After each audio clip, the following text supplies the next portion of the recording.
Oh, oke, kita mulai saja, Pak ya.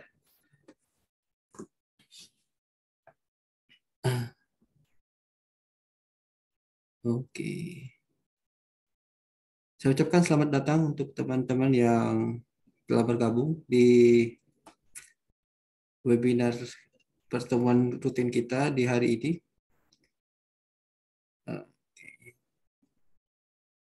Sekarang yang hadir itu, bentar. Sudah 12 orang.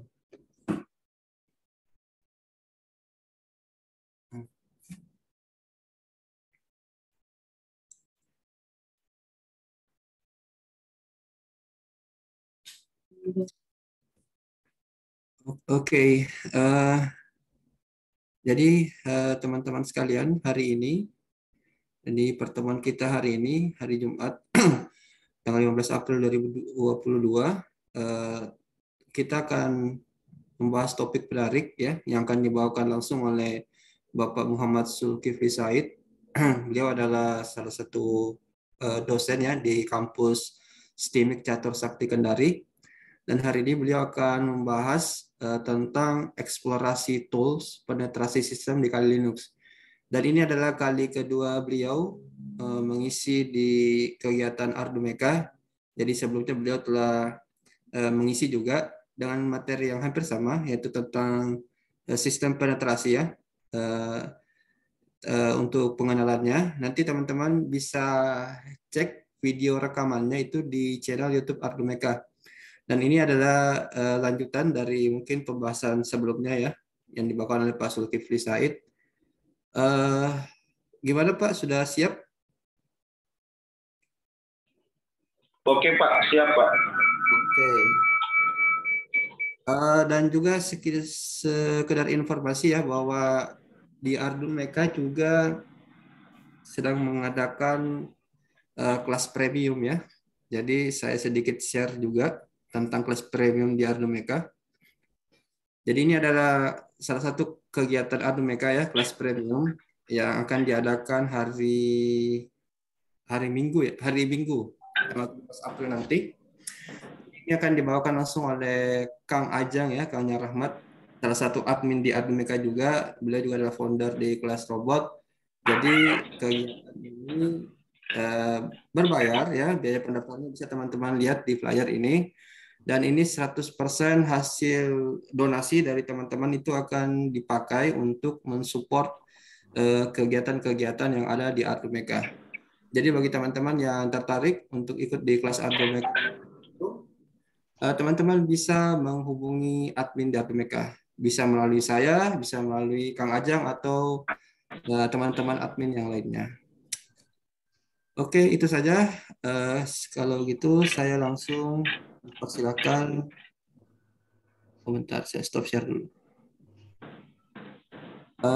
Untuk itu saya langsung persilakan kepada Pak Zulkifli Said untuk menyampaikan presentasinya. Silakan Pak. Oke, terima kasih banyak Pak Rizky waktu yang diberikan. Jadi saya langsung share screen saja ya. Oke. Oke, bisa dilihat ya screen saya Pak? Iya Pak, kelihatan. Oke, jadi di pembahasan kali ini kita akan belajar terkait bagaimana memanfaatkan tools yang ada di dalam Kali Linux ya untuk keperluan penetrasi pada sistem yang kita bangun. Jadi tujuan dari belajar bagaimana melakukan penetrasi pada suatu sistem ya tujuannya adalah agar bagaimana kita bisa mengamankan sistem kita sendiri ya. Karena tentu saja untuk dapat bertahan ya tentu saja kita harus bisa nyerang. Nah, ketika kita sudah mengerti cara menyerang ya, kemudian nanti kita bisa menentukan agar serangan tersebut itu sistem yang kita bangun ya. Jadi di dalam melakukan penetrasi sistem itu terdapat sebuah sistem operasi yang cukup lengkap ya dari sisi toolsnya dan dokumentasi dan lain sebagainya, sehingga inilah yang menjadi salah satu pertimbangan saya untuk menggunakan sistem operasi Kali Linux ini ya. Karena yang pertama referensinya yang cukup banyak ya, komunitasnya yang cukup besar, dan yang kedua dan yang terakhir itu toolsnya yang cukup lengkap, sehingga dalam implementasinya itu kita tidak perlu menginstal satu persatu tools-tools yang kita butuhkan, namun di dalam Kali Linux itu sendiri hampir sebagian besar toolsnya itu sudah tersedia ya. Teman-teman yang mungkin bisa ikut hands-on atau mungkin bisa hanya sekedar nonton, namun untuk sistem operasinya sendiri teman-teman bisa download melalui Kali Linux ya, di kali.org. Kita review sedikit terkait Kali Linux ini ya. Jadi Kali Linux ini the most advanced penetration testing distribution. Jadi dia merupakan salah satu distro Linux yang dikhususkan untuk melakukan suatu penetrasi sistem ya, untuk melakukan pengujian pada sistem yang digunakan. Kemudian Kali Linux ini open source dan dia turunan dari distro Debian, yang mana kita ketahui bahwa distro utama itu salah satunya adalah Debian, Slackware, Gentoo dan lain sebagainya, sedangkan Kali Linux ini merupakan turunan dari Debian ya. Jadi sama dengan Ubuntu ya, yang merupakan distro turunan dari Debian. Kemudian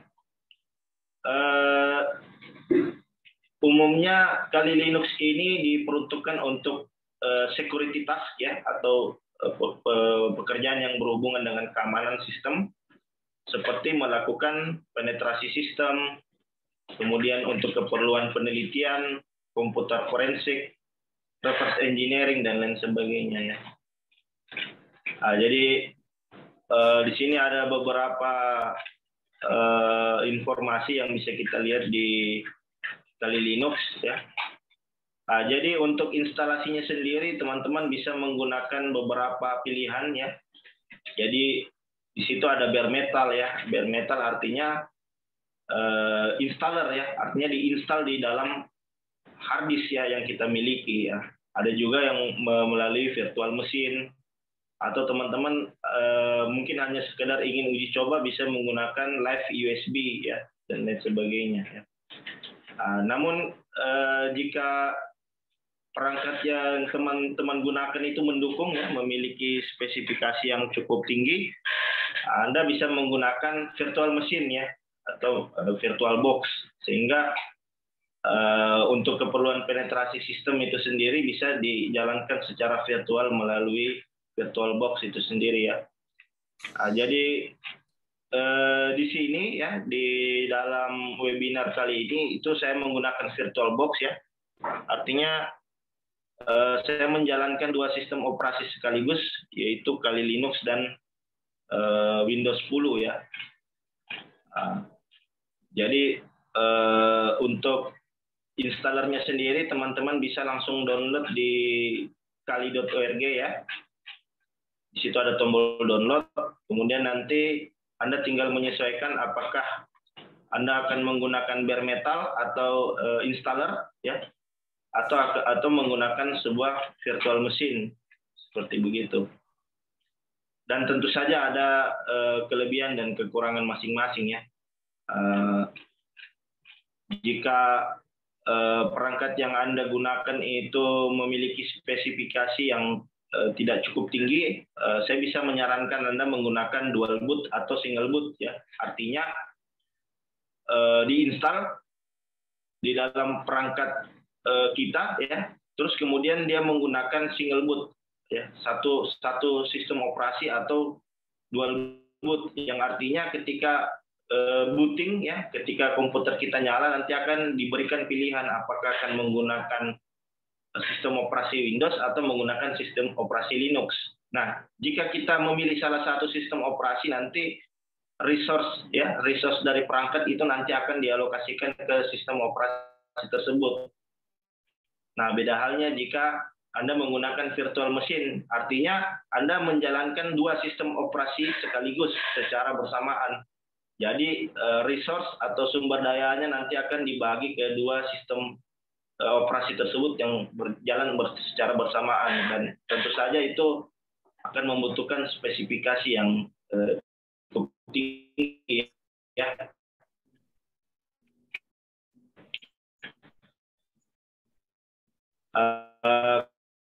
Kemudian di sini jadi di dalam Kali Linux itu sendiri sudah terdapat, belum terbuka ya.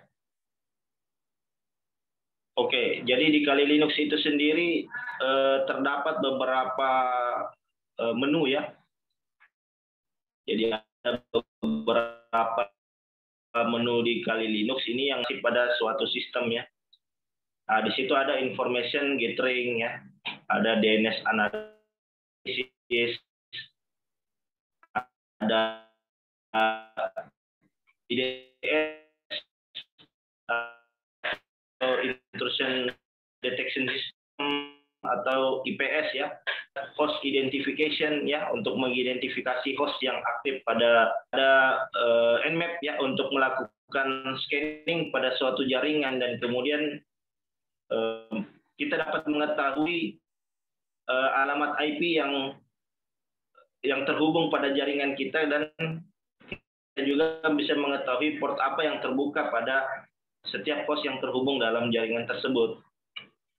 Kemudian ada OSINT ya, atau yang kita sebut dengan open source intelligence ya. Artinya kita bisa memanfaatkan OSINT ini untuk mencari informasi seseorang ya. Misalkan ini pekerjaan intelijen ya, misalkan mencari tahu seseorang, alamatnya, kemudian akun-akun media sosialnya itu ada di mana saja, kemudian aktivitas di dunia mayanya seperti apa, itu kita bisa menggunakan OSINT ya, open source intelligence. Nah, di sini ada 3 sebenarnya, cuman di sini tidak ditampilkan ya. Ada Maltego, ada The Harvester, dan yang terakhir itu ada yang namanya lupa saya, sebentar saya cek. Ada yang namanya Sherlock gitu. Jadi Sherlock juga merupakan OSINT ya, open source intelligence. Artinya kita memanfaatkan informasi open source yang ada di internet untuk mencari tahu informasi seseorang ya. Jadi kalau dulu itu ada kompetisi untuk mencari tahu orang hilang, itu bisa memanfaatkan OSINT sebagai toolsnya ya, itu open source intelligence. Kemudian di situ ada Discover ya, untuk melakukan analisis routing suatu jaringan. Ada SMB analis ya, ada SMTP analis, SNMP, SSL, dan lain sebagainya ya. Kemudian ada vulnerability analysis ya, atau mencari celah keamanan yang terdapat pada suatu sistem ya. Jadi umumnya sebuah tools untuk melakukan scanning ya, untuk melakukan scanning ke suatu sistem, kemudian dari hasil scanning tersebut nanti akan ditampilkan celah keamanan yang terdapat pada sistem tersebut ya. Jadi contohnya kemarin yang kita demonstrasikan di pertemuan sebelumnya itu kita menggunakan ini ya, SQL Map ya, menggunakan SQL Map, kemudian kita juga bisa melakukan scanning ya, bisa melakukan scanning menggunakan SQL Map, Nmap, dan lain sebagainya ya. Kita bisa melihat port-port yang terbuka pada suatu sistem.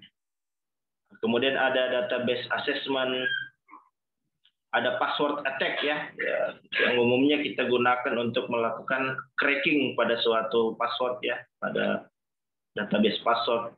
Di situ yang umumnya digunakan ada Hashcat ya, ada Hydra ya. Jadi kalau umumnya Hydra digunakan melakukan brute force ke suatu halaman web ya. Hydra yang jadi implementasinya untuk penggunaan serangan ke sistem yang terhubung secara online ya. Kemudian ada juga yang offline ya. Offline itu misalkan menggunakan John ya, John the Ripper, dan mungkin nanti di sesi pertemuan kita kali ini nanti saya akan mencoba melakukan demonstrasi ya terkait penggunaan salah satu tools yang ada di Kali Linux ini ya. Kemudian ada wireless attack ya, jadi untuk melakukan serangan pada suatu jaringan wireless ya. Jadi misalkan kita ingin mencari tahu password dari suatu jaringan wireless yang ada di sekitar ya.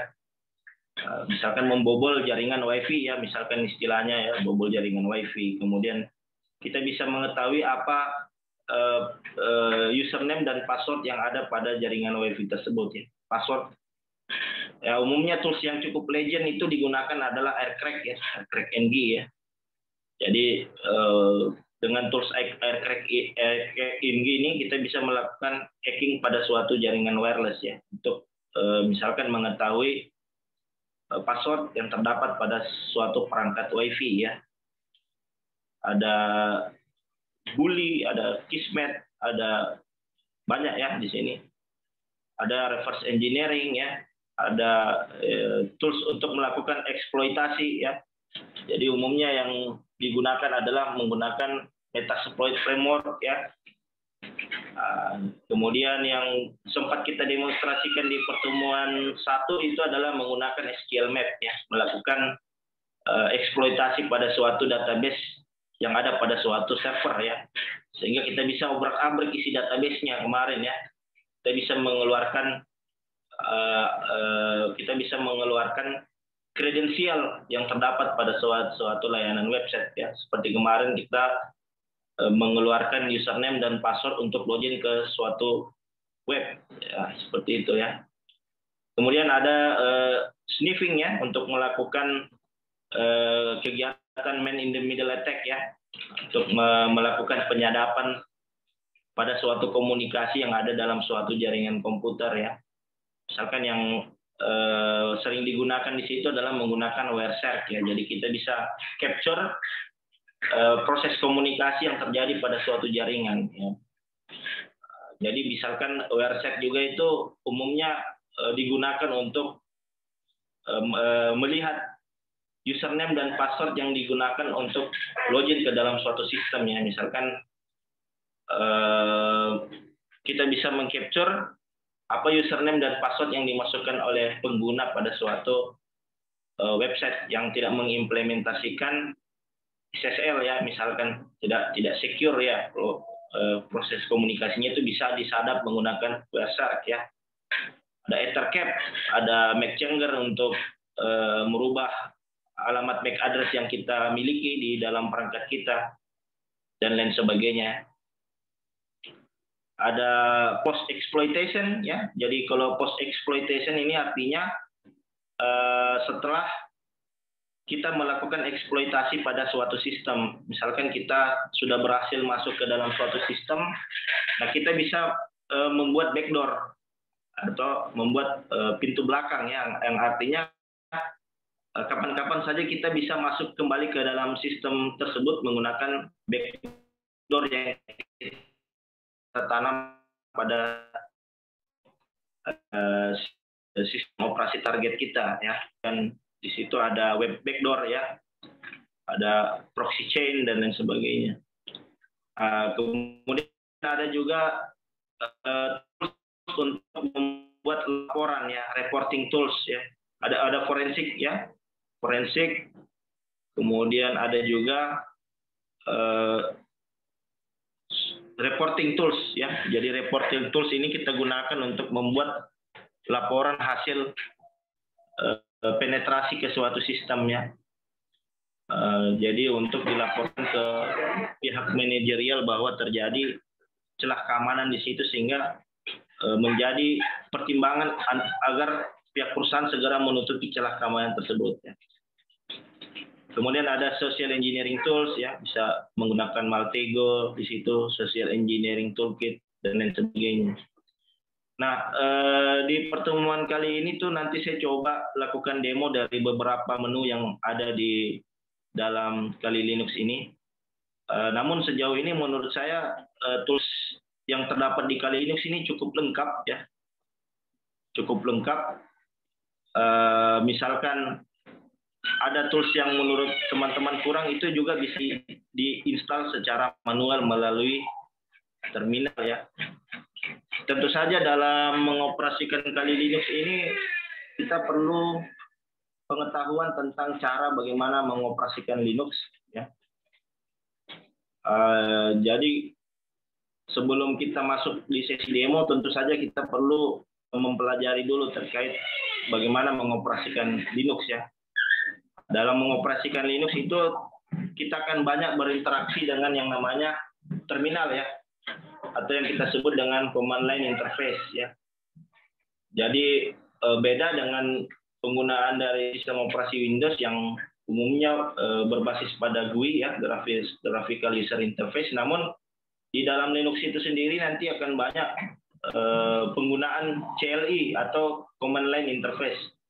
Terutama tools-tools yang ada di dalam Kali Linux itu umumnya dioperasikan melalui suatu terminal, sehingga di sini tentu saja perlu ada basic ya, ada basic pengetahuan dasar tentang bagaimana mengoperasikan sistem operasi Linux ya. Jadi sebelum saya lanjut, mungkin saya bisa bertanya ke teman-teman yang hadir di sore hari ini. Mungkin ada teman-teman yang sudah berpengalaman di dalam mengoperasikan Linux atau mungkin masih belajar ya, atau mungkin bisa langsung diaktifkan mikrofonnya.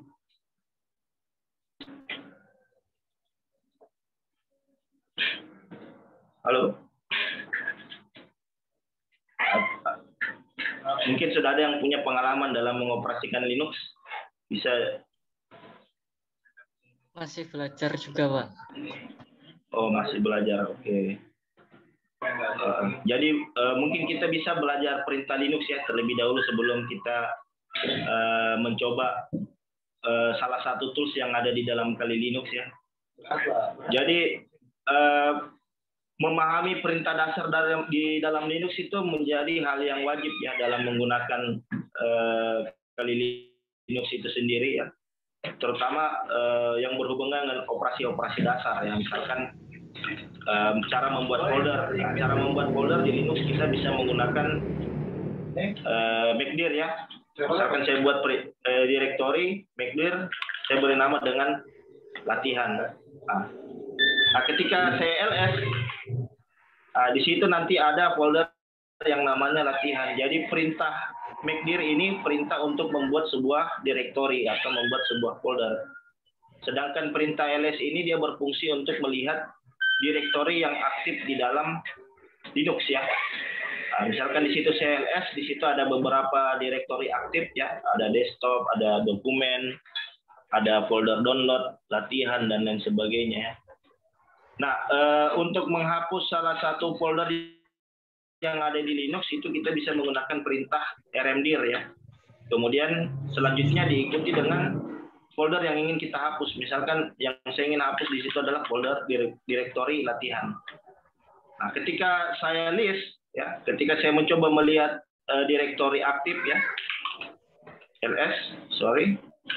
ketika saya ls lagi di situ, bisa kita lihat bahwa directory latihan yang telah saya buat tadi telah tidak ada ya, telah terhapus.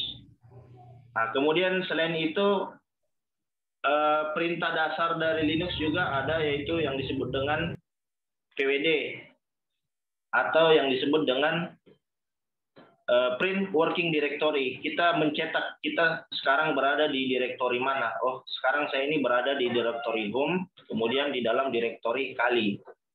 Jadi misalkan kalau saya berpindah ke directory download, ya misalkan ya, ketika saya pwd, artinya saya saat ini tuh berada di directory home, di directory Kali, dan di directory download. Nah, seperti itu. Begitu juga misalkan ketika saya ingin berpindah dari directory sebelumnya. Saya cukup tulis CD, kemudian saya lanjutkan dengan titik 2. Artinya saya mundur satu direktori ke direktori sebelumnya ya. Oke, ya. Kemudian saya PWD lagi. Sekarang kita kembali berada di direktori home dan direktori kali ya. Jadi untuk membuat suatu file kita bisa menggunakan perintah editor ya seperti nano atau menggunakan pico atau menggunakan vim ya. Jadi misalkan kalau di dalam Windows itu kita kenal dengan istilah notepad ya. Misalkan saya buat file, saya bisa melakukan dengan perintah editor terlebih dahulu nano, kemudian diikuti dengan nama filenya ya. Misalkan saya tulis di situ adalah latihan, kemudian saya ikuti dengan formatnya ya. Kemudian di dalam file latihan txt tadi, kemudian nanti saya masukkan sebuah perintah di dalamnya. Ini adalah file yang dibuat dengan editor nano ya. Ketika saya save, ketika saya ls, artinya nanti di situ ada file baru yang namanya latihan.txt ya. Ketika saya ingin melihat isi dari latihan.txt itu saya bisa memasukkan cat, kemudian diikuti dengan latihan, kemudian diikuti dengan txt ya. Kita bisa melihat isi yang ada di dalam file latihan.txt tadi, yaitu ini adalah file yang dibuat dengan editor nano. Nah, untuk cara menghapusnya itu kita bisa menggunakan rm ya. Kemudian diikuti dengan nama file yang ingin kita hapus, yaitu di sini yaitu rm latihan.txt. Jadi berbeda ya, misalkan antara cara menghapus file dan cara menghapus direktori. Kalau cara menghapus direktori tadi kita bisa menggunakan perintah rmdir ya. Rmdir, kemudian diikuti dengan folder yang ingin kita hapus ya. Misalkan di sini folder musik. Rmdir, musik. Seperti itu kalau menghapus direktori. Nah, kalau untuk menghapuskan file kita cukup tulis rm, kemudian diikuti dengan file yang ingin kita hapus, yaitu latihan, kemudian diikuti dengan ekstensi yang digunakan, yaitu latihan.txt. Kemudian ada perintah lagi, yaitu ketika kita ingin menginstal aplikasi. Ketika kita ingin menginstal aplikasi di dalam Kali Linux, itu kita bisa menggunakan perintah sudo apt-get, kemudian diikuti dengan perintah install. Misalkan saya ingin menginstal aplikasi widget ya.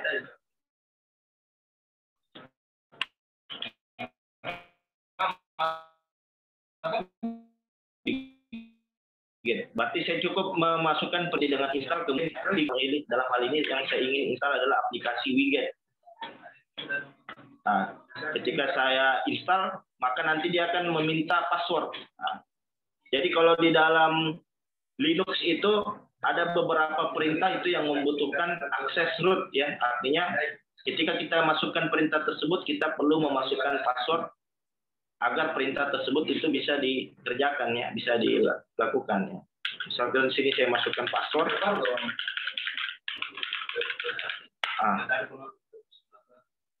Sebentar, salah ya.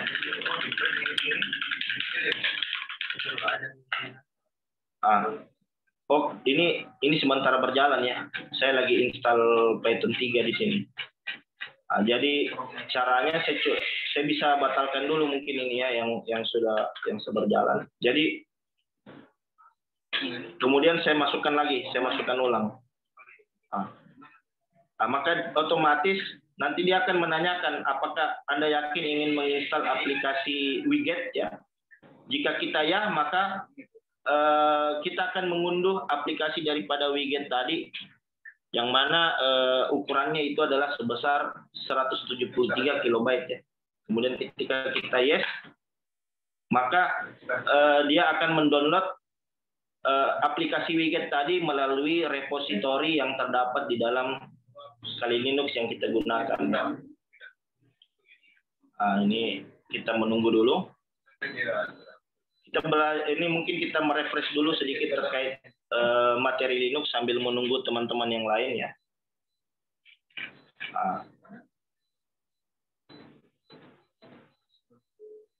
Lagi loading ya, jaringan di sini cukup lambat ya.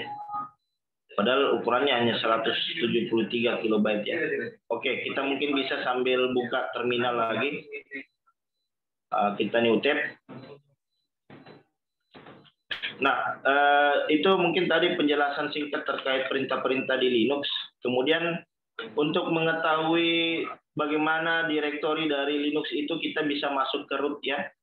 Kemudian kita ls.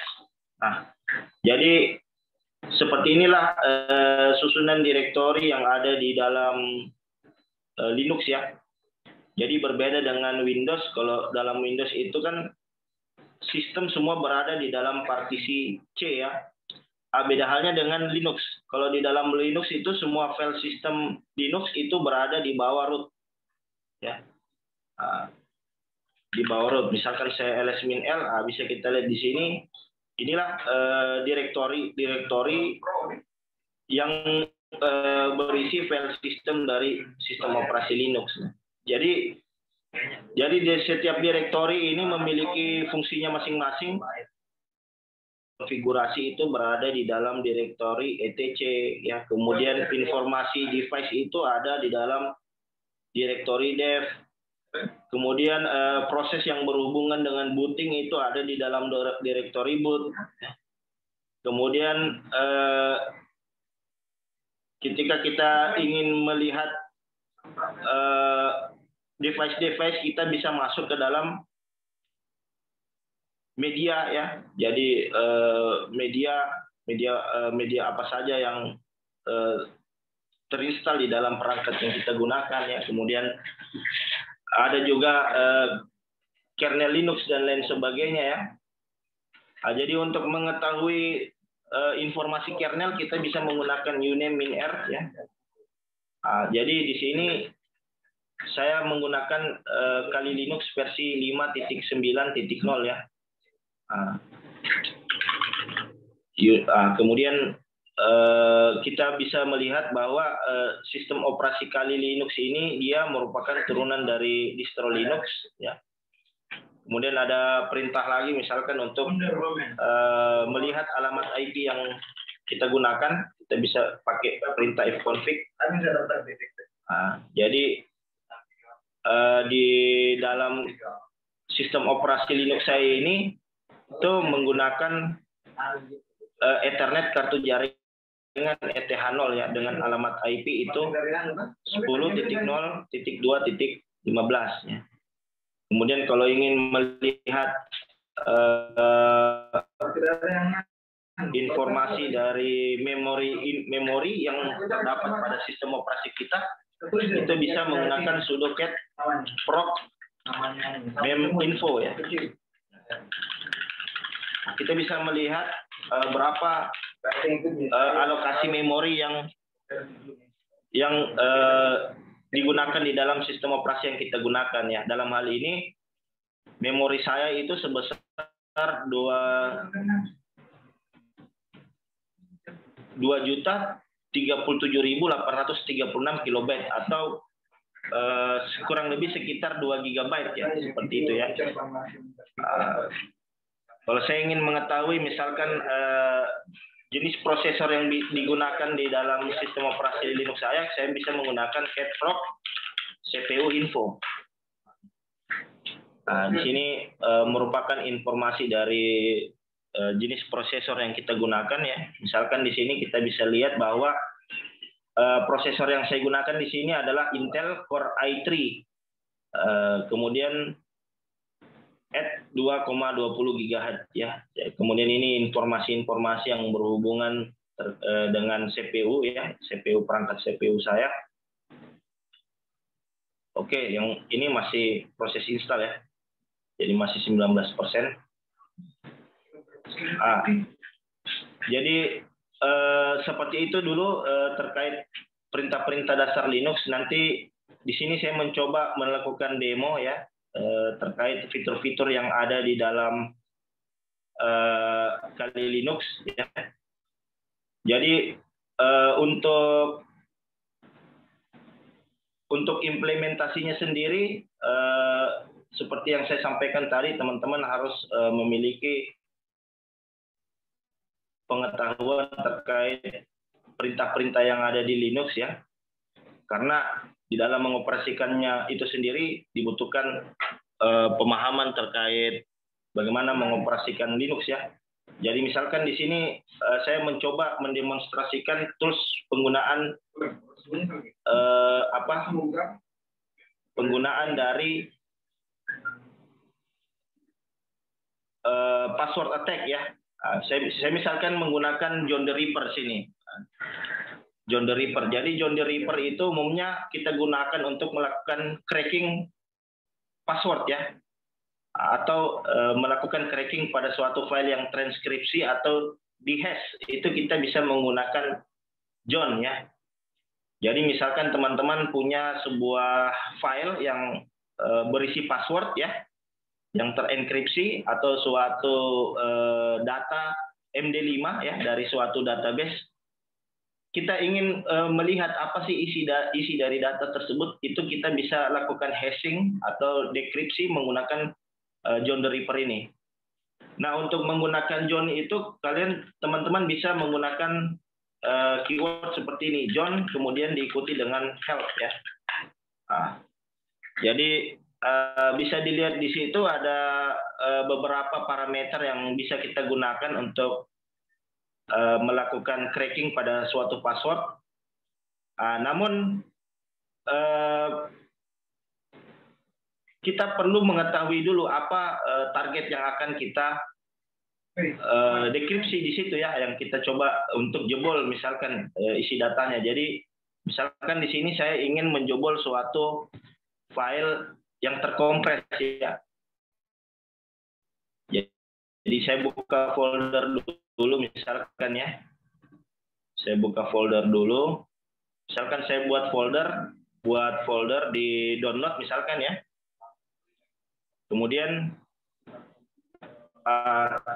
saya buat file terlebih dahulu ya. Misalkan saya buat file dulu. Kemudian saya buat ini namanya file rahasia ya. Kemudian saya kasih format TXT ya. Di dalam file rahasia ini kita isi suatu informasi. Selamat Anda berhasil mengcrack password dari file ini ya. Nah, misalkan seperti itu ya. Jadi kita mencoba bagaimana mencari tahu, misalkan file ini saya kompres ya. Saya kompres, kemudian saya beri password. Kemudian saya create archive.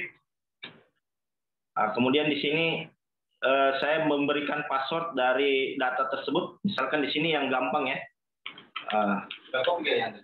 Agar ya, oke. Jadi ketika kita coba buka filenya itu, maka nanti dia akan menanyakan apa password dari file tersebut.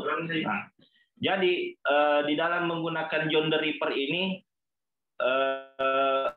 saya hapus dulu ya, file aslinya saya hapus. Jadi ada file di dalam file kompres ini yang ingin kita lihat isinya, tapi ternyata itu berisi sebuah password.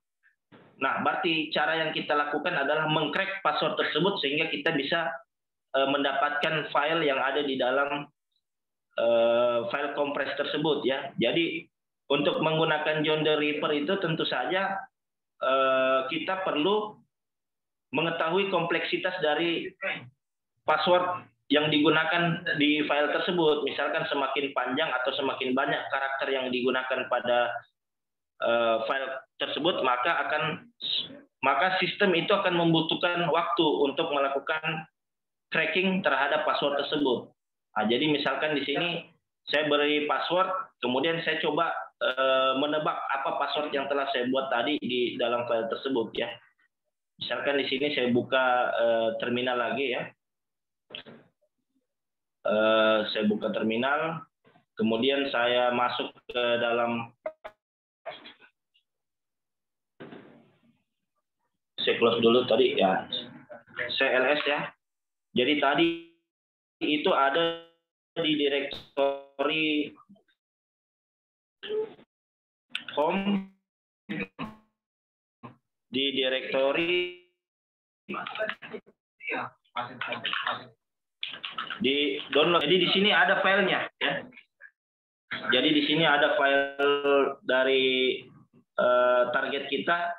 Jadi menggunakan tools John the Ripper itu bagaimana kita bisa mengcrack password dari file zip tadi ya. Ini sering kita dapatkan ya. Misalkan kalau kita download apa gitu di internet ternyata ada passwordnya. Nah, kita bisa menggunakan John untuk mendekrypt password daripada file zip tersebut. Jadi terlebih dahulu kita perlu merubah ya. Jadi langkahnya itu terlebih dahulu kita perlu merubah file zip tadi menjadi file txt, sehingga ketika dia sudah berubah ke dalam file txt, kita bisa melihat kode enkripsi dari file tersebut. Coba zip to John ya.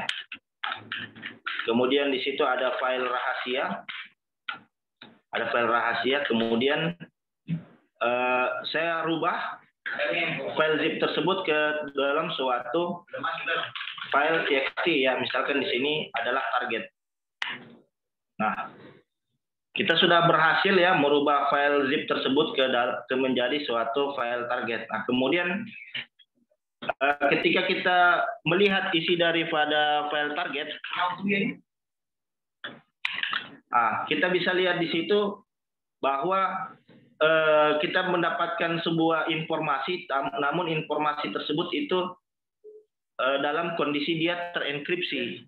Nah, sehingga kita butuh tools untuk melakukan decrypt terhadap file yang telah terenkripsi tersebut. Nah, di sini kita bisa memasukkan perintah John kemudian diikuti dengan file teks yang dimaksud ya.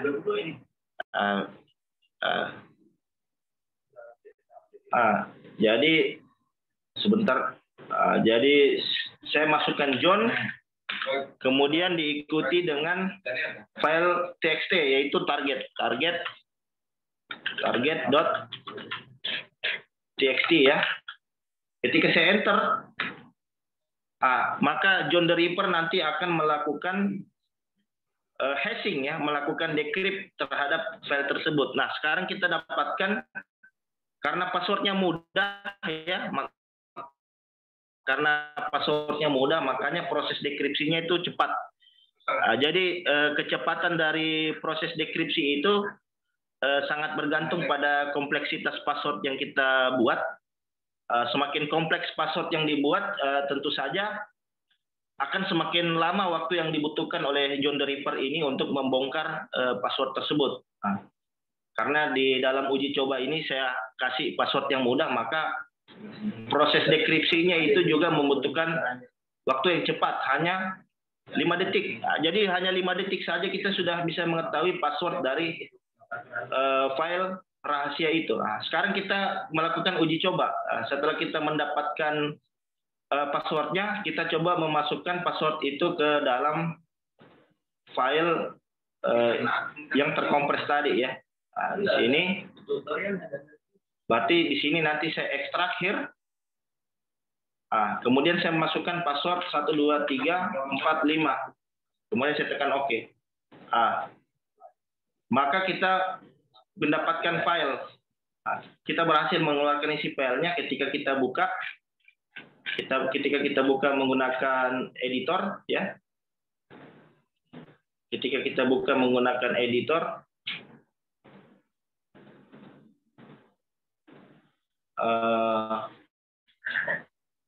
file rahasia 2.txt ya.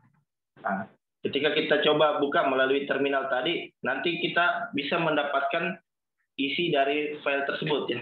Jadi saya ls di sini, saya cat file rahasia. Saya berhasil mendapatkan isi daripada file tersebut ya.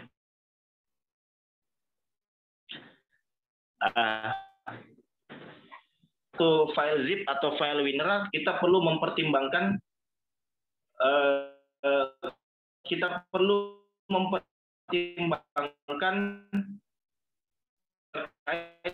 kompleksitas password kita gunakan ya. Jadi ketika ada mengkompres sesuatu yang mudah, tentu saja nanti sama si attacker itu mudah untuk dibongkar isi passwordnya. Sehingga dalam penentuannya itu Anda perlu mempertimbangkan berapa jumlah karakter yang akan digunakan, kemudian ada gabungan antara simbol dan angka. Jadi kalau sulit itu kadang dia butuh waktu sampai berhari-hari.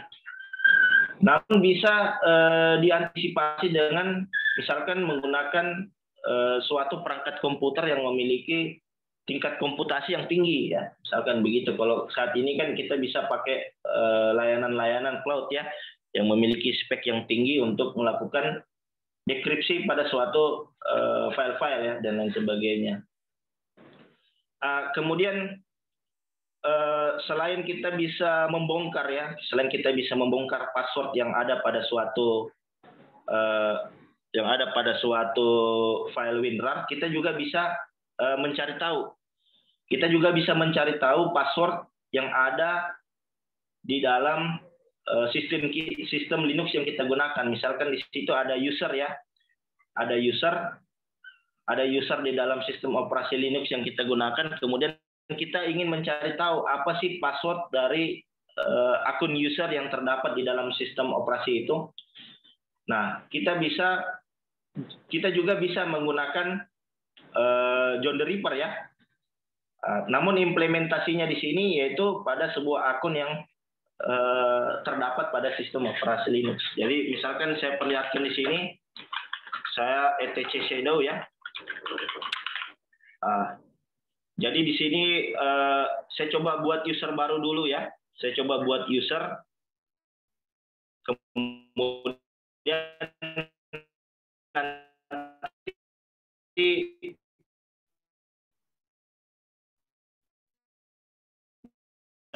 dari user itu nanti saya coba crack ya. Add ya. Saya sudo user add. Kemudian diikuti dengan -r, kemudian saya buat user, misalkan di situ namanya Dandi ya, sudah user add Dandi, berarti saya menambahkan akun Dandi ke dalam sistem operasi Linux ini ya. Kemudian selanjutnya saya memberikan password kepada akun Dandi yang telah saya buat tadi, sudah password Dandi ya, misalkan di sini saya kasih password berbeda ya dengan tadi.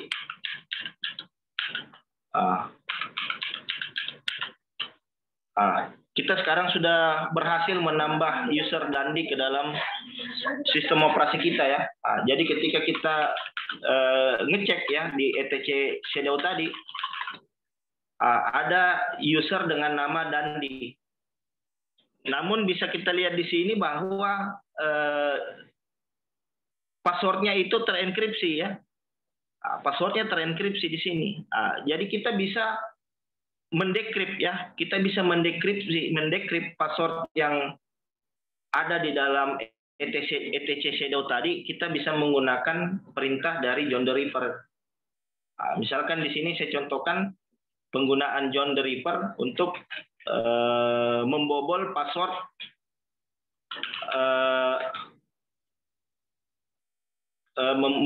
password yang ada di dalam etc shadow ya. Misalkan di sini saya pakai sudo John, kemudian diikuti dengan format sama dengan crypt ya. Artinya kita lakukan dekripsi pada direktori etc shadow ya. Yang mana direktori etc shadow tadi itu memuat informasi dari akun Dandi beserta password yang telah kita buat ya. Ketika saya enter, Nanti dia mencoba melakukan cracking ya. Dia akan mencoba melakukan cracking ke user yang telah saya buat tadi. Ya. Jadi seperti yang telah saya sampaikan tadi bahwa cepat atau lambatnya proses cracking itu tergantung dari kompleksitas password yang digunakan. Dan tentu saja spesifikasi dari perangkat komputer yang kita gunakan juga berpengaruh. Artinya semakin tinggi spesifikasi yang kita gunakan, artinya performa untuk melakukan decrypt itu juga akan semakin cepat ya. Dia lakukan cracking di situ ya. Kita bisa lihat dia sudah berhasil mencocoknya dengan apa yang terdapat dalam password list ya. Sekarang ketemu passwordnya. Passwordnya tadi itu yang saya berikan adalah 123456. Jadi ketika saya coba sudo dandi dandi ya. Ketika saya masukkan password, sekarang saya masuk sebagai UMI. Saya masuk sebagai user dandi.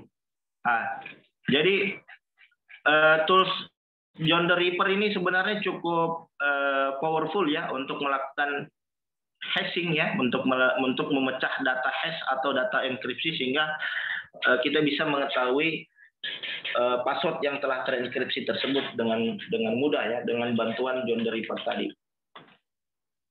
Oke, sampai di sini ada pertanyaan sebelum kita lanjut lagi untuk membahas tools yang lain. Silakan.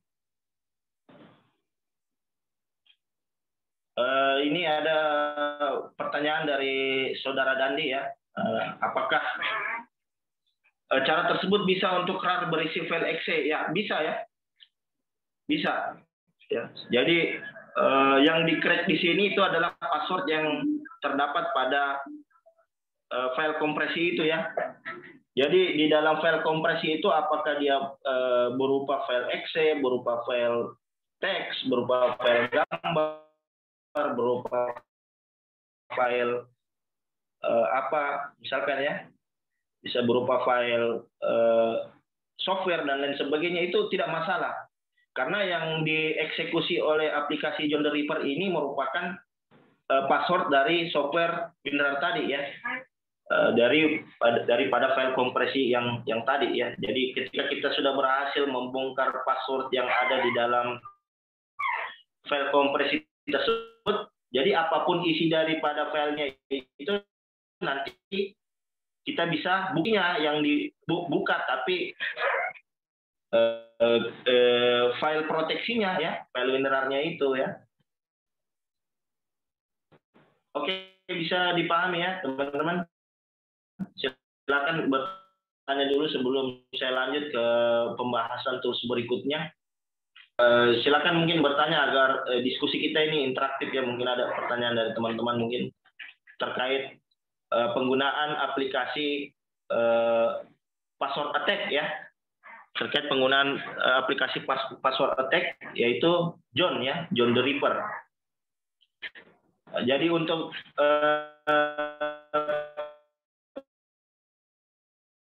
penggunaan manualnya sendiri nanti teman-teman bisa buka di John ya. Iya harus satu persatu ya. Jadi misalkan kalau di dalam database itu ternyata terdapat banyak data, artinya dia lakukan crack terhadap file hash-nya itu satu persatu. Ketika dia sudah dapat, baru dia berpindah ke file berikutnya. Jadi tidak bisa di-crack secara banyak sekaligus, karena prosesnya itu sendiri dia melakukan cracking file secara sekuensial ya, artinya dia lakukan cracking secara satu persatu di situ. Jadi untuk melihat detail dari perintah John the Ripper itu bisa teman-teman bisa masukkan John, kemudian ikuti dengan help sini. Jadi di sini sudah cukup banyak penjelasan daripada penggunaan John Reaper dan penggunaannya itu sendiri itu sangat banyak ya. Jadi hampir sebagian besar file-file yang terenkripsi atau terhash itu bisa dibongkar menggunakan John Reaper ini. Nah, namun tergantung lagi dengan kompleksitas dari metode enkripsi yang digunakan. Ketika ternyata yang tinggi, tentu saja proses dekripsinya itu akan membutuhkan waktu yang cukup lama ya, seperti itu. Oke, kemudian saya coba demo lagi ya penggunaan daripada vulnerability analysis ya. Jadi kita bisa lakukan scanning ke suatu sistem itu menggunakan tools yang disebut dengan Nmap ya, atau teman-teman bisa menggunakan Nikto ya. Jadi kalau Nmap ini kita bisa mencari tahu ya, kita bisa mencari tahu informasi terkait suatu layanan ya. Apa server yang digunakan, kemudian alamat IP-nya berapa, kemudian kita bisa juga mengetahui port apa yang terbuka di dalam sistem tersebut. Nah, kita bisa memanfaatkan penggunaan daripada Nmap.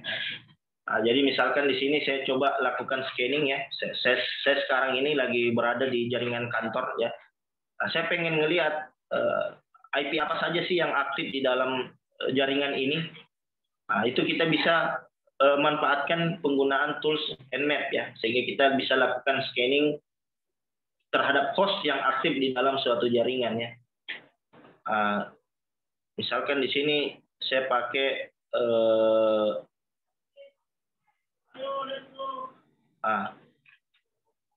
di sini kita bisa menggunakan beberapa tools ya. Kita bisa menggunakan NetDiscover, kita bisa pakai Nmap, Hopping 3, NBT Scan, Wireshark dan lain sebagainya. Nah misalkan saya ingin lakukan scanning di dalam jaringan internal itu menggunakan Nmap. Nah, di sini ada beberapa pilihan perintah yang bisa kita gunakan. Nah, misalkan di sini saya menggunakan Nmap ya. Saya bisa masukkan Nmap, kemudian diikuti dengan min N, kemudian min SN, kemudian diikuti dengan alamat IP jaringan ya. Misalkan di sini alamat IP jaringan itu adalah 25.0 ya. Berarti di sini kita masukkan 192.168.25.0, kemudian diikuti dengan subnet masknya ya. Nah, ketika saya lakukan scanning, sekarang saya coba lakukan scanning. Kita tunggu terlebih dahulu hingga proses scanning itu selesai. Kemudian nanti akan ditampilkan daftar host aktif di dalam jaringan kita ya.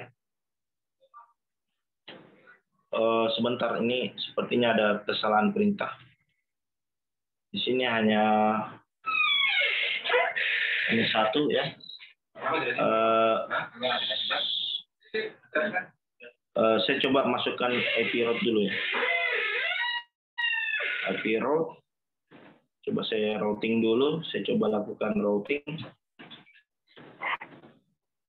IP route default. IP route at default. Kemudian via 0, kemudian def ETH0 lah. Saya lakukan routing terlebih dahulu. Sudo, bentar. Sudo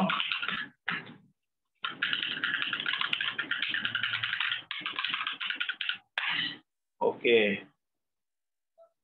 Saya config dulu. Config. Kemudian saya lakukan scanning ya.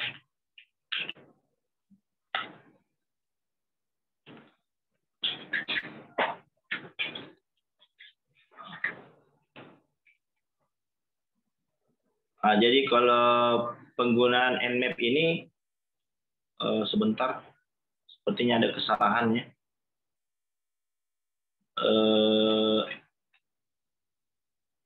Nmap, kemudian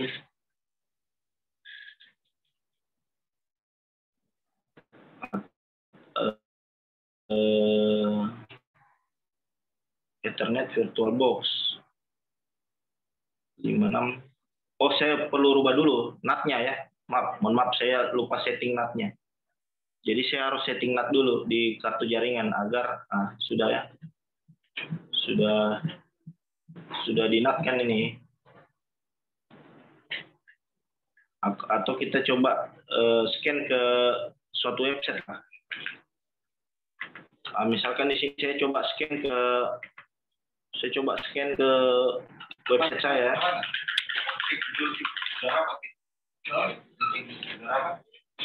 Nah, saya lakukan scanning ke website saya. Ini sepertinya ada kesalahan konfigurasi ya. Mungkin kita bisa bahas penggunaan yang lain dulu ya. Misalkan di sini saya mau menggunakan WHOIS ya untuk mencari tahu informasi dari suatu website ya. Mencari informasi dari suatu target, kita bisa gunakan WHOIS. Kemudian diikuti dengan situs yang kita targetkan ya. Jadi penggunaan Nmap ini mungkin sebentar saya bahas ulang karena mungkin saya lihat ada kesalahan settingan di sini ya. Dia gagal melakukan scanning. Jadi saya masuk ke penggunaan tools yang lain dulu. Misalkan di sini saya menggunakan tools untuk melakukan footprinting ya. Jadi tools untuk melakukan footprinting itu ada banyak ya. Misalkan di sini kita bisa pakai WHOIS ya, kita pakai NSLOOKUP, Dig, WhatWeb, The Harvester, Sublister, dan P0F ya. Jadi ini merupakan tools untuk mengumpulkan informasi dari suatu sistem ya. Nah, misalkan di sini saya ingin mencari tahu tentang salah satu situs yang saya kelola ya, yaitu Public Ultra. Ketika saya enter, maka nanti akan ditampilkan beberapa informasi yang berhubungan sudo WHOIS ya.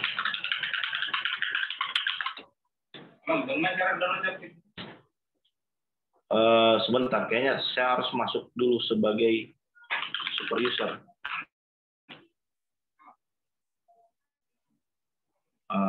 WHOIS public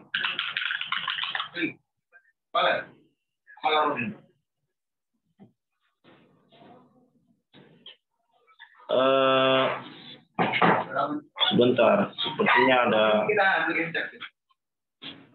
temporary file in name reset get address info.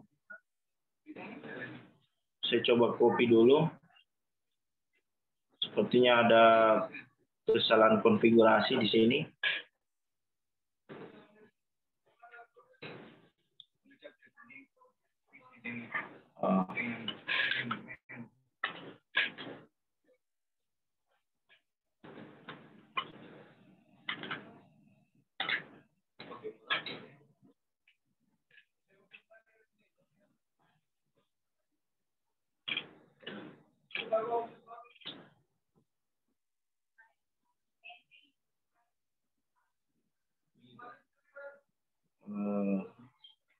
Sebentar, ini lagi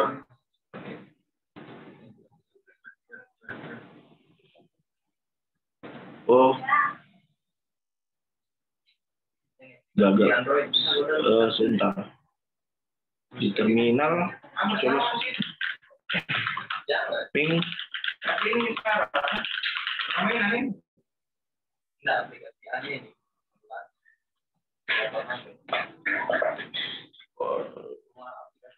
Oh, ini ada gagal koneksi ya. Gagal koneksi. Temporary failure in name resolution.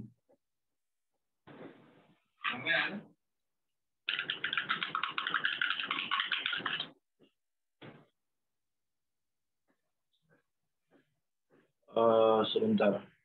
Ini sepertinya ada kesalahan.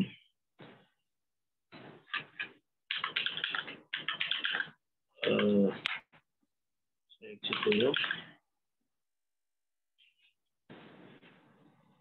Ini biasanya permasalahan DNS ya, jaringan, sehingga perangkat Kali Linux kita ini gagal terhubung ke suatu jaringan. Nah, saya bisa cek dulu.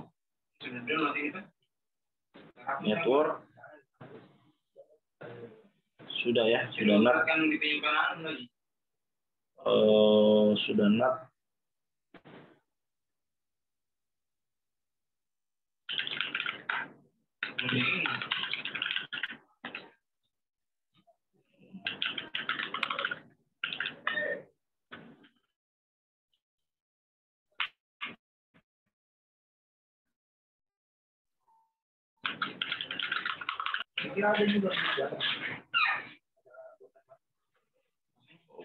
Temporary failure.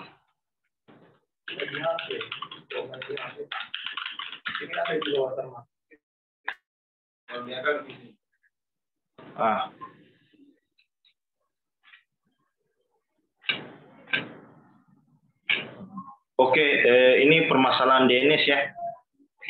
Jadi permasalahan DNS saya coba perbaiki dulu DNS-nya. Sudo nano etc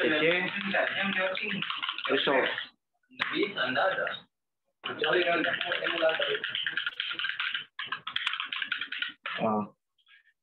Kemudian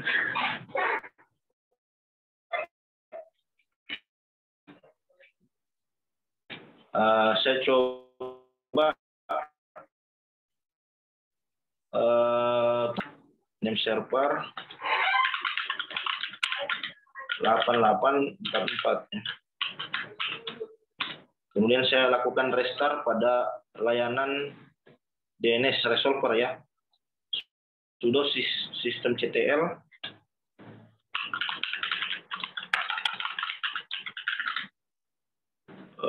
restart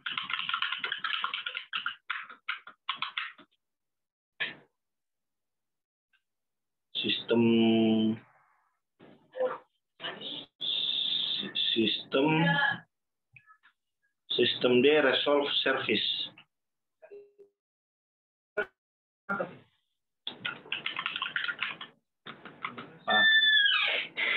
Saya enter.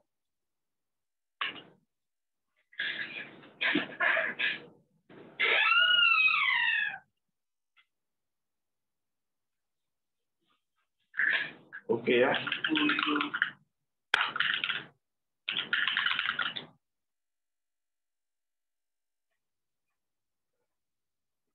Oke.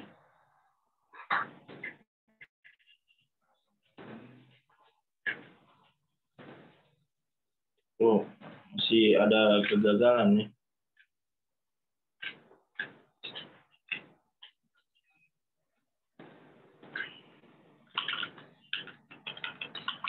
Sudah. etc resolve fund.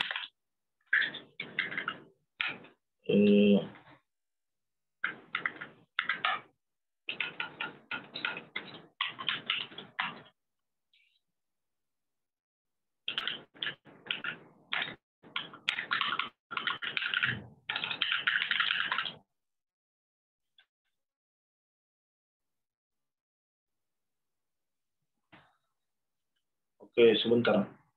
Saya coba disconnect dulu mungkin jaringan.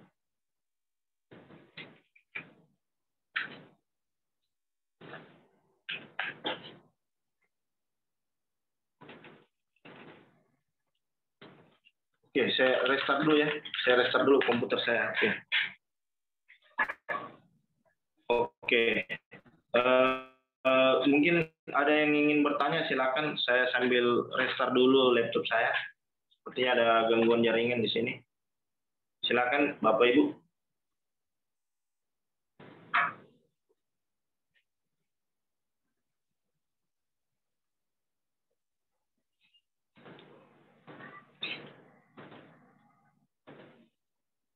Apakah suara saya masih bisa didengar ya?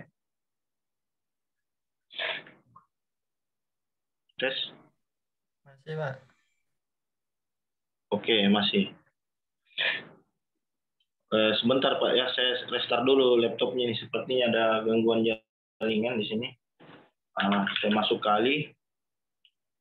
Kemudian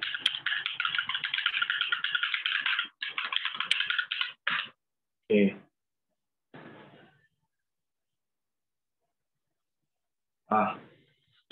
Jadi ini ada beberapa trik ya ketika Anda menggunakan Kali Linux mungkin di tempat umum ya atau di mana.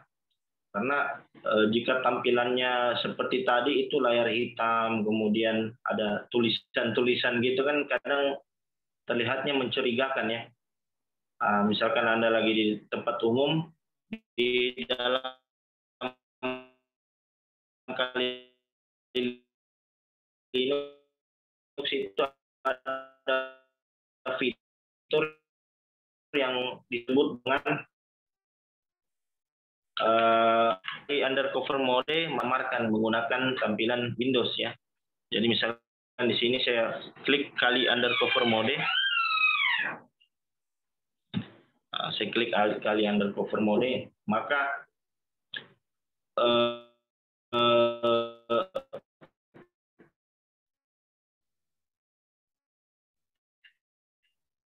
tampilan dari Kali Linux itu nanti akan menjadi sehingga ketika Anda menggunakan Kali Linux di tempat umum itu tidak akan mencurigakan karena tampilan yang digunakan adalah tampilan Windows seperti ini ya. Jadi ketika Anda ingin kembali ke mode Kali Linux itu bisa dipilih lagi mode ya, Kali undercover mode, sehingga tampilannya akan berubah kembali menggunakan tampilan dari Kali Linux ya, seperti itu.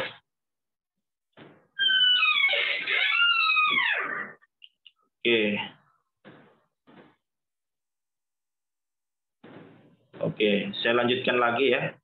Tadi kita coba cek lagi jaringan. Oke, sudah connect ya.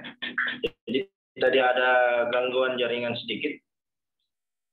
Jadi yang ingin saya demonstrasikan tadi yaitu penggunaan dari footprinting ya. Jadi dalam metode penetrasi itu kita kenal istilah dengan footprinting. Jadi footprinting ini artinya melakukan pengumpulan informasi sebanyak mungkin terkait target kita ya, target kita. Misalkan di situ saya ingin melakukan penetrasi ke dalam sistem website saya sendiri, saya bisa mencari tahu dulu terkait informasi eksternal yang ada. Misalkan saya buka UIS Public Sultra.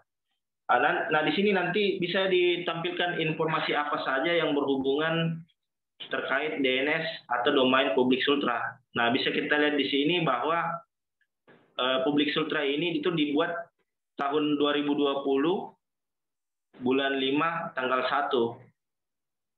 Kemudian diupdate terakhir itu 2002 bulan 1 bulan 1 tanggal 4. Nah, ini expire-nya itu adalah di tanggal 2002 bulan 5 tanggal 1. Ini. Kemudian kita bisa lihat di situ bahwa domain Public Sultra ini diregister di rumah web ya. Bisa kita lihat di situ ada informasinya bahwa domain ini diregister oleh layanan rumah web. Jadi di situ ada name server NSID 1 rumahweb.com, ada NSID 2 rumahweb.net, NSID 2 rumahweb.biz ya. Kemudian ini merupakan alamat dari layanan penyedia layanan DNS tersebut, yaitu dia berada di kota Jogja ya, di Yogyakarta, di kota Sleman. Kemudian ini ada beberapa nomor kontak ya yang bisa dihubungi dari penyedia layanan DNS itu ya. Nah, kemudian misalkan saya ingin cari tahu lagi, misalkan informasi terkait, saya ingin cari tahu lagi informasi terkait DNS ya, NSLookup. Nah, saya bisa juga menggunakan perintah NSLookup. Jadi saya NSLookup, kemudian diikuti dengan Public Ultra. Sudo NSLookup ya, sorry.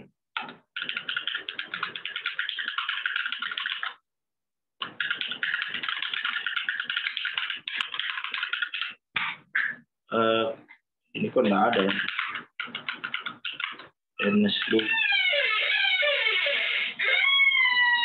NSLookup NS.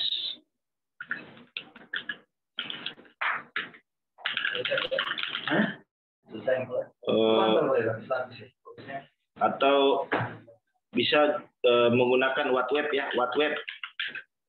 WhatWeb. Sepertinya perintah NSLookup ini tidak aktif ya. Nah, coba kita bisa menggunakan WhatWeb ya. Misalkan WhatWeb, kemudian diikuti dari web target ya, Public Ultra ID. Jadi nanti dia akan menampilkan informasi layanan-layanan apa atau service apa. Ketika kita tunggu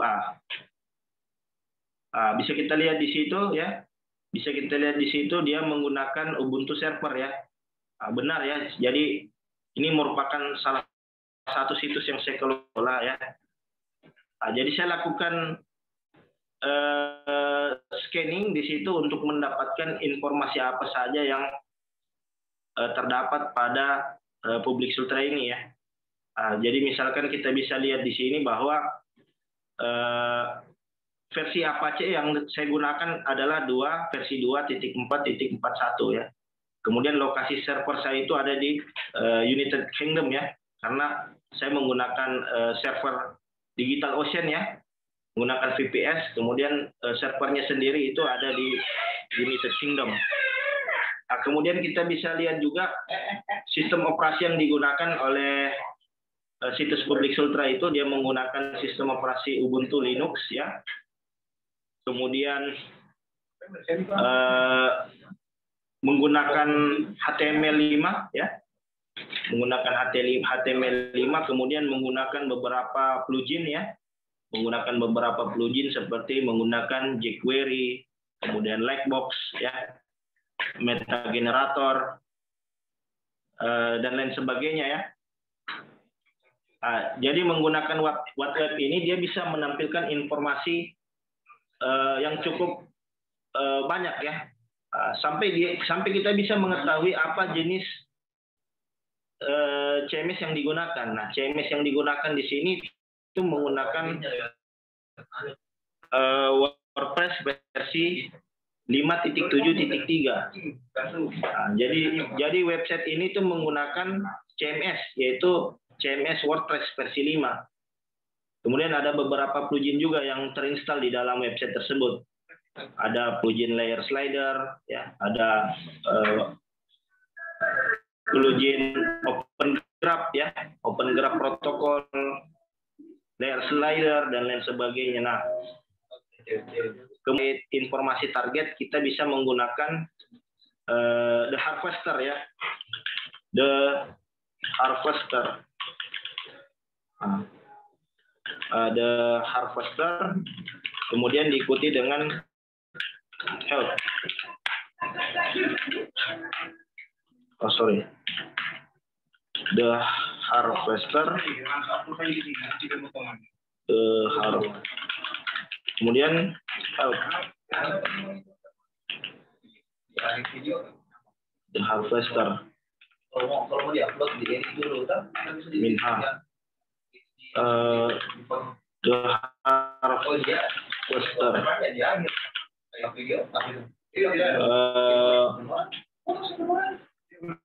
Seperti ini ya, sorry. Hanya besar. Jadi dia kayak sensitif. The Harvester. Jadi ini ada beberapa format yang bisa digunakan untuk penggunaan The Harvester ini. The Harvester kemudian diikuti dengan Minde ya. Minde artinya kemudian domain, limit, dan lain sebagainya. Atau kita bisa lihat example The Harvester command.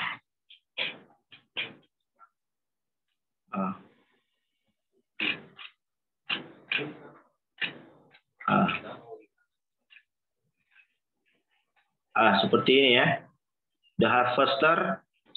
Jadi The Harvester ini seperti yang saya sampaikan tadi merupakan salah satu tools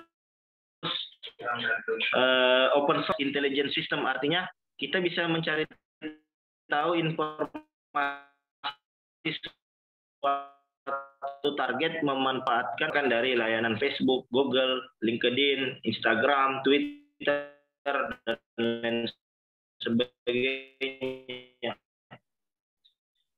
Jadi Harvester memfasilitasi terkait hal tersebut. Kemudian diikuti dengan Minde, yaitu misalkan di sini situs saya sendiri ya. Kemudian min L 300, kemudian min B diikuti dengan Google. Jadi dia akan mencari tahu.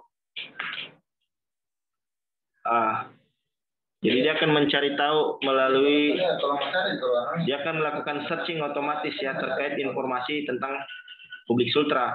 Nah di sini ada 100 hasil pencarian, 100, 200 searching Google. Jadi kita dengan menggunakan Harvester kita tidak hanya menggunakan Google saja, tapi kita bisa melakukan searching ke beberapa search engine yang ada secara sekaligus, secara bersamaan. Tunggu, ini masih melakukan proses scanning ya.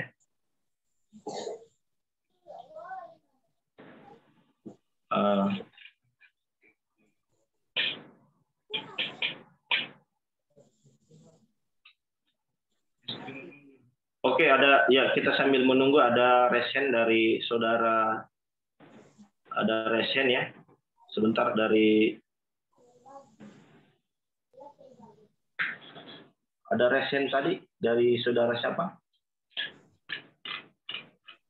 Silakan Pak, silakan kalau ada yang ingin ditanya. Saiful Anwar, Pak Saiful Anwar ya.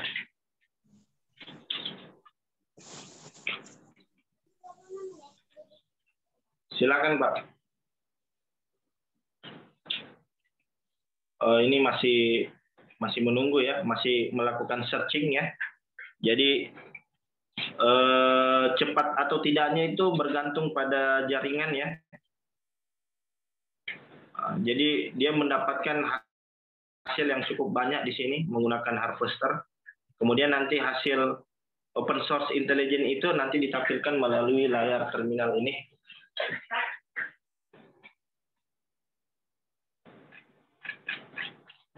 Oke, sambil menunggu The Harvester, kita bisa buka new tab lagi ya.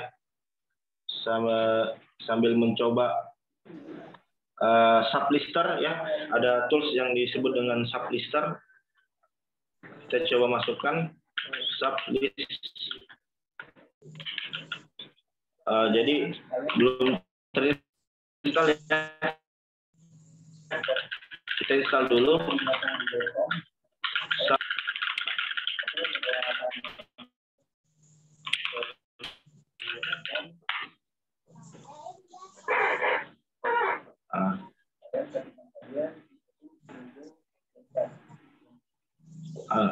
Jadi diinstal dulu ya aplikasinya Sublister, atau kita bisa juga menggunakan P0F ya.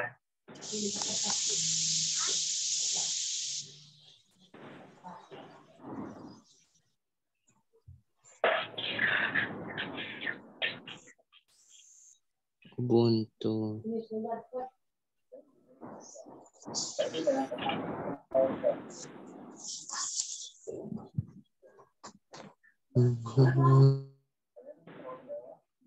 Ini agak lama ya proses scanningnya ya. Ini oke, sambil menunggu ya, kita uji coba yang scanning menggunakan Nmap tadi ya. Jadi untuk scanningnya sendiri menggunakan Nmap, di sini ada beberapa perintah yang bisa digunakan ya. Kita bisa menggunakan Net Discover ya, kemudian menggunakan Nmap, menggunakan Hopping Tree, NBT Scan, dan yang paling populer itu adalah menggunakan Wireshark ya. Jadi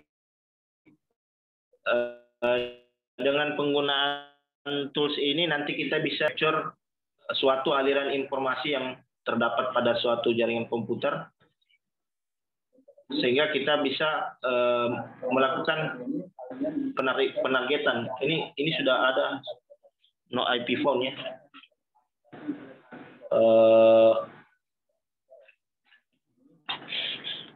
Atau kita coba ganti ya perintahnya. The Harvester min D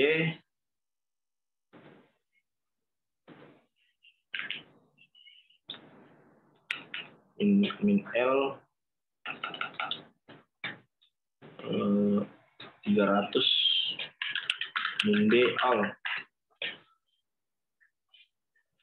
Oh, ini sepertinya gagal karena harus butuh APK ini. Missing APK. Jadi untuk penggunaannya sendiri ini butuh APK ya. Ini soalnya tadi sudah saya gunakan, akhirnya tidak bisa dipakai lagi nih APK-nya ya. Oke, no link found.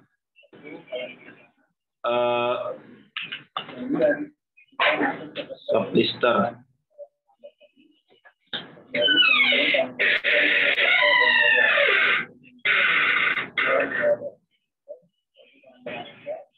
Oke,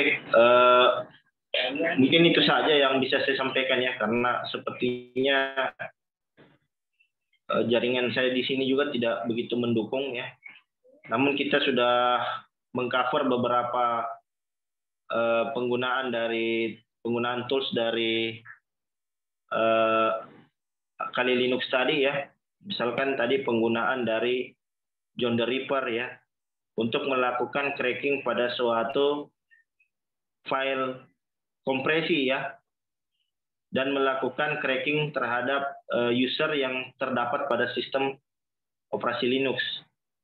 Kemudian kita juga sudah pernah melakukan uji coba ya terkait penggunaan dari SQL Map juga, dan mungkin saya bisa demonstrasikan lagi di pertemuan berikutnya terkait penggunaan tools-tools yang lain.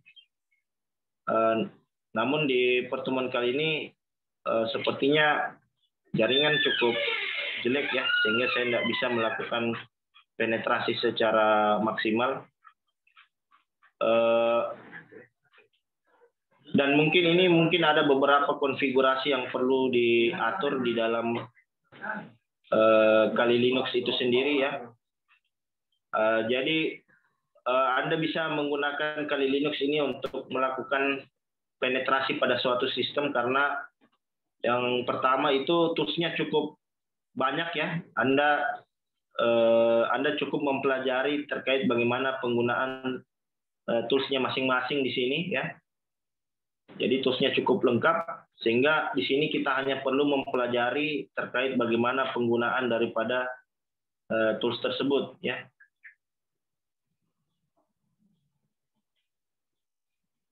Kemudian selain toolsnya ini cukup komplit ya, kemudian didukung juga dengan komunitas ya. Jadi kalau di internet itu cukup banyak komunitas pengguna Kali Linux, sehingga untuk penggunaannya sendiri itu tidak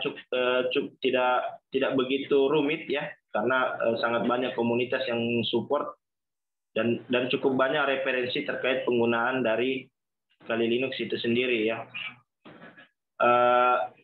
Jadi mungkin itu saja yang bisa saya sampaikan. Kita masuk di sesi tanya jawab ya.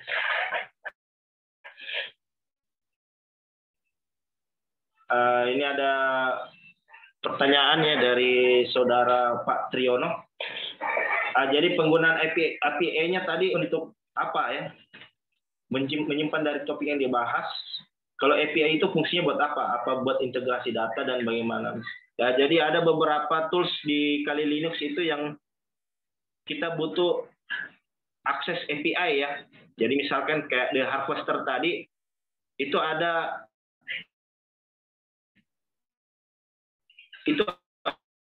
API dulu yang kita ambil dari situsnya Harvester untuk penggunaannya itu maksimal setelah kita gunakan lebih daripada 27 kali ya. Kita perlu mengenerate APK yang baru untuk penggunaan tools tersebut ya, seperti itu ya.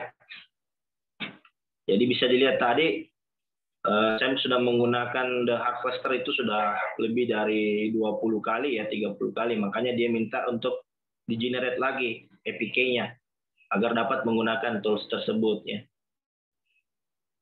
Jadi tapi sebagian besar tools di Kali Linux itu tidak perlu ya, hanya beberapa tools saja yang perlu akses APK, tapi sebagian besar itu tidak butuh. Namun tentu saja dalam implementasinya itu kita harus memastikan bahwa jaringan di tempat kita itu bagus ya, sehingga proses penetrasinya juga menjadi lancar. Jika jaringan di tempat kita itu kurang baik, maka proses penetrasinya itu akan menjadi lama ya. Namun ada beberapa yang berhasil tadi ya, penerapannya terkait penggunaan John the Ripper tadi ya. Jadi kalau teman-teman sudah misalkan mendownload file ya, kemudian nanti file itu ada passwordnya ya, itu bisa dibobol ya, atau bisa dibuka menggunakan John the Ripper tadi. Misalkan ada file yang kita download ya, itu kadang minta password. Anda uji coba menggunakan John the Ripper tadi ya. Namun dalam hal ini kecepatan dari proses crackingnya itu sendiri itu sangat bergantung terhadap kompleksitas dari password itu sendiri ya. Namun tetap saja bisa di-crack ya, namun mungkin membutuhkan waktu yang lama disebabkan karena jumlah karakter yang digunakan lebih banyak atau tingkat kompleksitasnya yang begitu tinggi ya. Jadi makanya kadang kalau kita buat password itu bikin yang rumit, sehingga ketika ada orang yang mau mencoba menjebol password itu nanti dia juga akan membutuhkan waktu yang lama. Namun itu sangat tergantung ya dengan dengan password list ya. Jadi dia membutuhkan password list ya.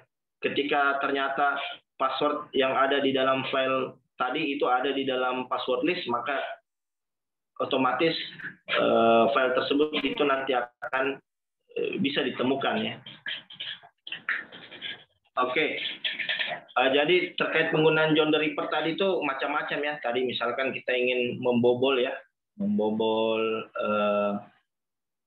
username ya, membobol akun yang terdapat di dalam sistem operasi Linux ataupun Windows, itu kita bisa menggunakan John the Ripper ya.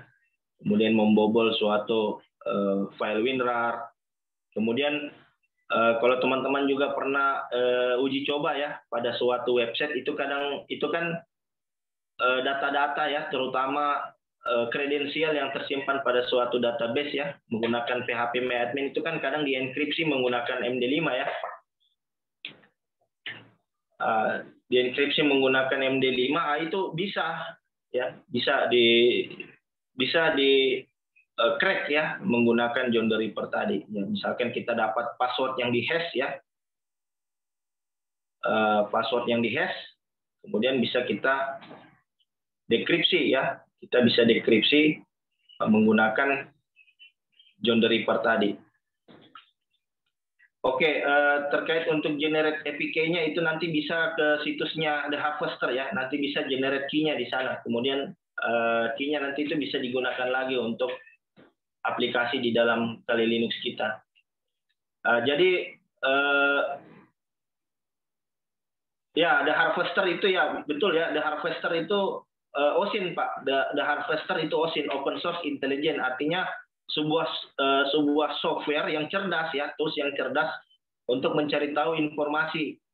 Misalkan di Harvester itu kita masukkan email kan, dimasukkan email miliknya Pak Tengku. Nah, nanti ditampilkan email tersebut itu digunakan di situs apa saja ya, misalkan di LinkedIn ya, sehingga kita bisa mempelajari tentang seseorang ya, seseorang ini kita bisa cari tahu dia menggunakan Harvester. Misalkan kita cari tahu melalui emailnya ya atau username-nya. Jadi terus nanti ditampilkan informasi dari beberapa situs ya melalui search engine yang digunakan oleh Harvester tadi. Dan di situ kita bisa mempelajari, kita bisa mencari tahu informasi orang tersebut ya. Dari akun-akunnya, kemudian informasi apa saja yang dia tampilkan di situ, sehingga nanti informasi itu ya tentu saja bisa digunakan untuk hal yang jahat oleh seseorang, atau mungkin kita bisa memberitahukan ke orang tersebut, jangan ini ya, datamu itu jangan disebarluaskan kan, ada data-data privasi yang kamu tampilkan di situs ini itu kalau bisa dihilangkan karena itu merupakan suatu data privasi. Nah, jadi The Harvester ini ya tergantung dari penggunaannya itu sendiri ya. Bisa digunakan untuk hal yang jahat atau digunakan untuk hal yang baik ya. Kalau kita gunakan untuk hal yang baik artinya kita bisa menginformasikan ke orang tersebut bahwa saya mendapatkan informasi Anda itu di sini. Nah, itu. Kemudian di situs ini Anda menampilkan informasi yang sifatnya privasi. Tolong Anda hapus ya, karena itu mungkin berbahaya. Jadi The Harvester ini sebenarnya cukup cerdas ya, aplikasi yang cukup cerdas untuk mencari tahu ya, untuk melakukan pencarian informasi sebanyak mungkin tentang target kita ya. Dan waktu dulu itu ada kompetisi ya, ada kompetisi tentang mencari orang hilang ya. Ada orang yang hilang, kemudian dia dinyatakan meninggal dan lain sebagainya, orangnya tidak pernah ketemu sampai sekarang, itu dibuatkan kompetisi. Jadi bagaimana orang mencari tahu, ya, menelusuri informasi terakhir orang tersebut sebelum dia menghilang. Dia pakai tools itu tadi, tools OSINT, Open Source Intelligence itu. Jadi dia memanfaatkan data-data open source ya, sistem open source yang ada di internet untuk mencari tahu informasi tersebut ya. Oke ya, mungkin itu saja yang bisa saya sampaikan karena kita dibatasi juga oleh waktu dan beberapa hal juga ya terkait kendala yang saya hadapi di sini. Jadi mungkin ada yang perlu saya rubah dulu di settingan Kali Linux saya, dan mungkin materi ini akan berlanjut lagi di sesi berikutnya karena seperti yang kita ketahui bahwa tools di Kali Linux itu sangat banyak ya, dan masih banyak juga yang perlu saya demokan kepada teman-teman bahwa penggunaan daripada tools tersebut. Jadi tools Kali Linux ini harapannya bisa digunakan dengan bijaksana ya oleh teman-teman ya, terutama itu untuk mengamankan sistem Anda sendiri ya. Jadi banyak juga kejadian orang yang punya pengetahuan bidang hacking ya, memanfaatkan tools-tools yang ada, kemudian ilmunya digunakan untuk hal yang tidak baik ya, untuk merusak website pemerintah dan lain sebagainya. Nah, jadi harapan dari kita belajar sistem operasi Kali Linux ini untuk keamanan ya, harapannya tujuannya adalah bagaimana kita memiliki pengetahuan tentang security dan mengimplementasikan ilmu yang kita miliki untuk mengamankan sistem yang kita bangun. Dan sejauh ini saya sendiri bukan seorang ahli ya di bidang security. Saya hanya seorang sistem administrator yang mengelola beberapa situs pemerintah dan perusahaan yang ada di Kendari ini. Jadi saya juga belajar secara otodidak ya, karena tuntutan bagaimana mengamankan sistem yang saya kelola. Sehingga di sini saya termotivasi ya untuk belajar hacking ya, tujuannya untuk mengamankan beberapa sistem yang saya kelola ya, tujuannya seperti itu, agar seperti yang kita ketahui bahwa tidak ada sistem yang benar-benar aman, sehingga di sini kita perlu untuk selalu upgrade pengetahuan yang kita miliki ya, karena yang namanya sistem itu pasti akan selalu ada yang namanya celah. Namun dengan kita mengupgrade, kita bisa meminimalisir celah tersebut untuk disalahgunakan oleh orang-orang yang tidak berkepentingan. Oke. Mungkin itu saja yang bisa sampaikan ya kepada teman-teman. Silakan, mungkin ada yang ingin bertanya. Saya kembalikan lagi kepada Pak Rizky. Silakan Pak Rizky. Oke, baik, terima kasih Pak Zulkifli. Jadi teman-teman, apakah masih ada yang ingin didiskusikan? Kalau memang tidak ada, saya mewakili teman-teman dari Ardu Mega mengucapkan terima kasih banyak untuk Pak Zulkifli yang telah ya, terima kasih juga Pak Rizky sudah diberi kesempatan ini untuk berbagi ke teman-teman. Alhamdulillah, ini sudah yang kedua kalinya. Ya, baik ya. Pak, terima kasih banyak. Kami tunggu di sesi berikutnya mungkin. Jadi untuk pengembangan dari apa yang kita pelajari hari ini mungkin di sesi selanjutnya bisa kita lebih eksplor lagi Pak ya, untuk pertemuan selanjutnya mungkin. Oke, baik teman-teman sekalian, jika sudah ya, bisa, harapannya kita bisa eksplor lagi. Siap. Oke, saya ucapkan terima kasih kepada teman-teman sekalian ya yang sudah bergabung di pertemuan kita pada sore hari ini. Semoga pertemuan kita pada sore hari ini bisa menambah wawasan baru ya untuk kita semua, terlebih lagi dalam hal penetrasi sistem ya, terutama di sistem Kali Linux ini. Oke, kalau sudah tidak ada lagi yang ingin didiskusikan, mungkin saya tutup saja Pak ya, atau Pak Zulkifli mungkin ada closing statement sebelum kami tutup? Kalau closing statement sepertinya sudah ya tadi. Jadi saya harapannya kepada teman-teman, kita tidak hanya sekedar belajar membangun sistem saja, namun kita juga harus belajar bagaimana mengamankan sistem itu. Nah, tentu saja untuk mengamankan sebuah sistem, tentu saja kita harus bisa mencari celah yang ada pada sistem itu.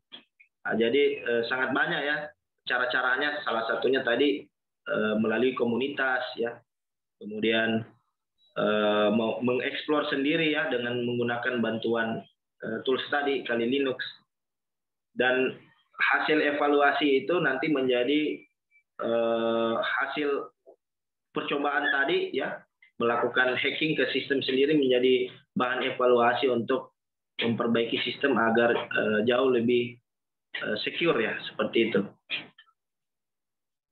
Oke, baik. Oke, terima kasih banyak Pak Zulkifli atas waktunya sore hari ini. Senang sekali Bapak bisa mengisi kembali. Dan kami berharap juga ada lagi lanjutan ya Pak untuk sesi selanjutnya.